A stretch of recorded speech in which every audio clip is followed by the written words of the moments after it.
तो स्टूडेंट्स आज के इस क्लास में हम लोग लेके आए आपदा प्रबंधन, डिजास्टर मैनेजमेंट, जो कि आपके एग्जाम में 12 मार्क्स देकर जाता है।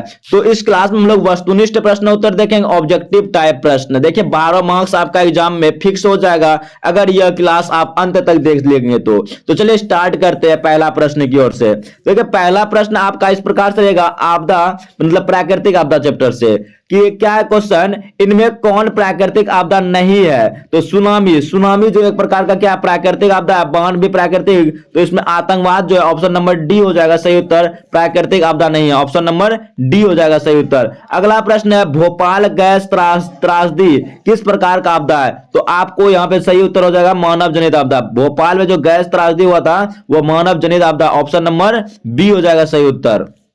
अगला प्रश्न है 3 नंबर, इनमें कौन मानव जनित आपदा नहीं है? मानव जनित, देखिए बहुत ही इंपॉर्टेंट प्रश्न है। मानव जनित, दंगा जो मानव जनित है, आतंकवाद मानव जनित है, तो इनमें से रेल दुर्घटना भी क्या है मानव जनित। इनमें से क्या हो जाएगा, कोई नहीं ऐसा जो नहीं है कि मानव जनित नहीं है, इनमें सभी क्या है मानव जनित आपदा है। अगला प्रश्न है चौथा, बिहार में भूकंप कब आया था? बिहार में भयानक भूकंप 1934 में आया था, ऑप्शन नंबर ए। अगला प्रश्न 5 नंबर, सुनामी का प्रमुख कारण क्या है? तो सुनामी का प्रमुख कारण है समुद्र में भूकंप का आना। समुद्र में भूकंप का आना ही क्या कहलाता है? समुद्र में भूकंप आना ही सुनामी का एक प्रमुख कारण होता है, ऑप्शन नंबर ए। 5 नंबर प्रश्न है, भूकंप किस प्रकार का आपदा है? भूकंप है प्राकृतिक आपदा। भूकंप क्या है? प्राकृतिक आपदा, ऑप्शन नंबर ए। 7वां प्रश्न है, महाराष्ट्र में भूकंप आने का मुख्य कारण क्या था? महाराष्ट्र में भूकंप आने का मुख्य कारण था कोयना बांध का निर्माण। कोयना बांध का निर्माण के कारण ही महाराष्ट्र में क्या आया था? भूकंप है। अगला प्रश्न 8 नंबर, भूकंप का मापन किसके द्वारा होता है? भूकंप का मापन जो है रिएक्टर स्केल द्वारा होता है। भूकंप का मापन किसके द्वारा? रिएक्टर स्केल, ऑप्शन नंबर सी।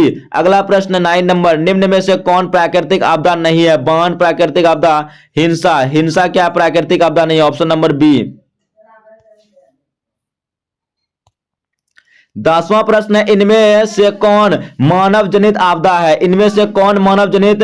तो इनमें से क्या हो जाएगा? सभी। सांप्रदायिक दंगे, आतंकवाद, महामारी, ये सभी क्या है? मानव जनित आपदा, ऑप्शन नंबर डी। अगला प्रश्न, बिहार में भूकंप कब आया था? बिहार में 1997 में आया था और 1934 में भी आया था। 1997 हो जाएगा सही उत्तर। बिहार में भूकंप कब आया था? 1997, ऑप्शन नंबर डी। चलिए अगला प्रश्न है, प्राकृतिक आपदा किसे कहते हैं? निम्नलिखित के विकल्पों में कौन सबसे अधिक सही माना जाएगा? तो इनमें देखिए धन जन को व्यापक क्षति पहुंचाना ही क्या कहलाता है? प्राकृतिक आपदा कहलाता है, ऑप्शन नंबर डी। 13 नंबर प्रश्न है, इनमें कौन विस्तृत क्षेत्र को प्रभावित करने वाली आपदा है? तो इनमें से जो हो जाएगा ओजोन परत क्या विस्तृत क्षेत्र को प्रभावित करने वाला आपदा, ऑप्शन नंबर बी।